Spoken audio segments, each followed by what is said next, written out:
এটা হচ্ছে আমাদের বাড়ির গোলাপ গাছ, সবার প্রিয়, আমারও প্রিয়। গোলাপ গাছ প্রিয় হবে না? আমাদের নবীজির যে প্রিয় গোলাপ গাছ, তাই আমারও প্রিয় গোলাপ গাছ। কিন্তু কি বলতো, এই গরমেই কিছু কিছু ফুল পুরোই শুকিয়ে গেছে। আর কিছু কিছু ফুলের সৌন্দর্য দেখো, কত সুন্দর! ওয়াও, দেখুন ফুল, মনে হচ্ছে যেন একদম ছবি, এত সুন্দর। আর এই দেখুন, ঠিক এরকম কিছু কিছু মানুষও না দেখা যায়, তাই না? যাদের বোঝার তারা ঠিকই বুঝতে পেরেছি। উপরেও কত সুন্দর ফুল।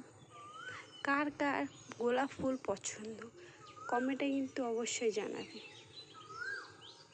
আর আরও ফুল গাছ দেখতে চাইলে সেটাও কিন্তু কমেন্টে বলবে।